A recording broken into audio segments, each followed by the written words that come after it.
नमस्कार प्यारे बच्चों, कैसे हो आप। Welcome to my YouTube channel study with Rameshwar. आज हम पढ़ने जा रहे हैं कक्षा तीसरी रिमझिम पाठ्य पुस्तक का हिंदी और पाठ 7वां टिप टिपवा के प्रश्नोत्तर।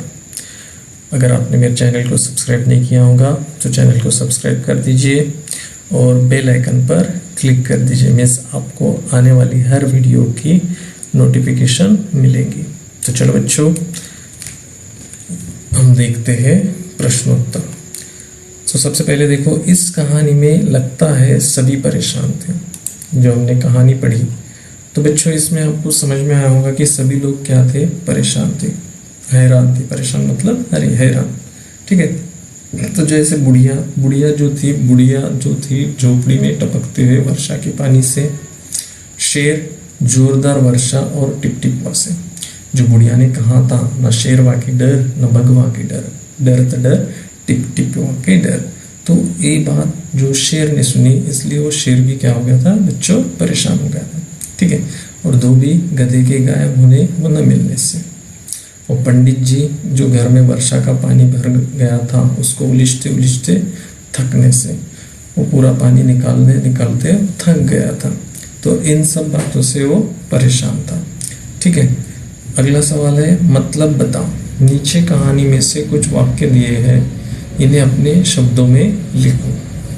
अब ये जो वाक्य बच्चों, इनको अपने शब्दों में आपको क्या करना है, लिखना है। जैसे टिपटिपवा कौन सी बला है, कौन सी बला है टिपटिपवा, ठीक है। पत्नी की बात धोबी को जच गई, धोबी को पत्नी की बात समझ आ गई, जच गई समझना, ठीक है। शेर बिना चू चप्पड़ किए भीगी बिल्ली बना धोबी के पीछे पीछे चल दिया, धोबी के पीछे पीछे शेर बिना चू चप्पड़ किए भीगी बिल्ली बना चल दिया, ठीक है।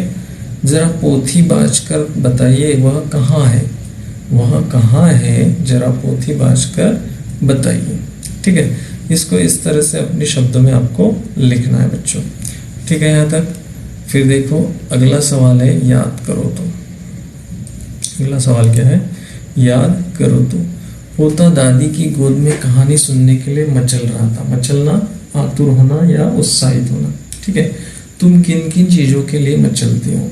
जैसे आप लोग भी छोटी छोटी बातों के लिए कुछ मचलते होंगे, उत्साहित होते होंगे, आतुर होते होंगे, है ना। तो वैसे मैं भी दादी से कहानी सुनने के लिए मचलता हूँ। मैं उनसे नए नए खिलौने ला कर देने के लिए, उनके साथ घर से बाहर जाने के लिए, उनकी गोद में चढ़ने के लिए, वो उनके साथ खेलने के लिए मैं चलता हूँ, ठीक है। तो ये आपको आंसर इस तरह से लिखना है।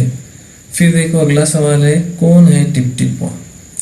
प्रश्न, हाँ बचवा न शेरवा के डर न भगवा के डर, डर तो बस टिपटिपवा का है। तुम्हारे घर की बोली में इस बात को कैसे कहेंगे। अब ये जो बोली भाषा हमने देखी थी पाठ में, और बुढ़िया ने अपने पोते को कहा था, न भगवा के डर न शेरवा के डर, डर त डर बस टिपटिपवा के डर, ठीक है। तो अब इसको अपनी बोली भाषा में, हाँ बेटा मुझे न शेर का डर है और न ही बाघ का डर है, मुझे तो बस इस पानी के टपकने का डर है। इस तरह से हम अपनी बोली भाषा में इसे कहेंगे, ठीक है। फिर देखो अगला है, कहानी में टिपटिपवा कौन था। तुम किस किस को टिपटिपवा कहोगे। अब कहानी में सभी को पता चल ही गया था कि कहानी में जो पानी टपक रहा था, झोपड़ी से टपकता हो वर्षा का पानी है, हम धोबी और उसके मोटे लट्टे को भी टिपटिपवा कहेंगे। हमें पता चल गया था कि जो झोपड़ी में पानी गिर रहा था टिप टिप टिप टिप, उसे ही बुढ़िया ने टिपटिपवा कहा था, ठीक है। तो हम क्या कहेंगे, हम धोबी और उसके मोटे लट को भी टिपटिपवा कहेंगे, क्योंकि शेर उन्हीं से डर गया था, ठीक है। तो हम उसे टिपटिपवा कहेंगे। फिर बारिश, यह कहानी एक ऐसे दिन की है जब मूसलाधार बारिश हो रही थी। अगर मूसलाधार बारिश की बजाय बूंदाबांदी होती तो क्या होता। यदि उस रात बूंदाबांदी होती तो क्या होता। देखो अब बुढ़िया की झोपड़ी में पानी नहीं टपकता, बूंदाबांदी अगर होती तो ऑब्वियसली क्या पानी नहीं टपकता। रात को दादी अपने पोते को कहानी सुनाती, शेर वर्षा से घबरा कर जंगल से भाग झोपड़ी के पीछे नहीं छिपता, और न ही धोबी का गधा होता, और न ही पंडित जी अपने घर से पानी उलीच उलीच कर थकते। न ही धोबी अपने गधे को ढूंढते हुए शेर के पास पहुंचता, और न शेर को अपना गधा समझता। इस तरह कहानी ही नहीं बनती। ठीक है, अगर ऐसा नहीं होता तो इन सारी घटनाएं भी घटित नहीं होती बच्चों। ठीक है, फिर देखो है अगला सवाल है तरह तरह की आवाज। तरह तरह की आवाज जैसे कि पानी के टपकने की टिप टिप टिप टिप आवाज आ रही थी। सोचो और लिखो आवाजें कब सुनाई पड़ती है। जैसे तेज खरखर, जैसे हम तेज सांस लेने पर भी आती हैं।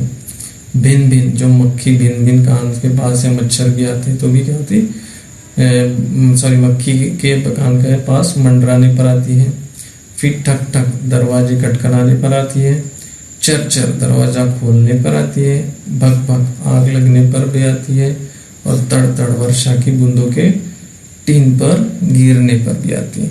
जो पत्रे का होता है ना, लोहे के पत्रे का, जो उसे टीन कहते हैं बच्चों। ठीक है, फिर है खूंटा। अब एक खूंटा चीज क्या है, जैसे हमने पाठ में देखा था कि धोबी ने शेर को खूंटे से बांध दिया था। सोचो और बताओ खूंटे से क्या क्या बांधा जाता है। अब खूंटे से देखो बच्चों, गाय बांधी जाती है, भैंस बांधी जाती है, बकरी, ऊंट, बैल, गधा, भैंसा, बछड़ा, हिरन, खच्चर को बांधा जाता है। इन सभी जानवरों को खूंटे से बांधा जाता है। ठीक है, तो वही है खूंटा। फिर सबसे लास्ट वाला है एक से ज्यादा। अब प्रश्न देखिए, एक कहानी है तो ज्यादा होंगी तो क्या कहानियां। एक तितली है, कई तितलियां। एक पत्ती है, 10 पत्तियां। एक चूड़ी है, ढेरों चूड़ियां। एक खिड़की है, 4 खिड़कियां। तो ये सब जो है बच्चों, ये वचन के उदाहरण है ना।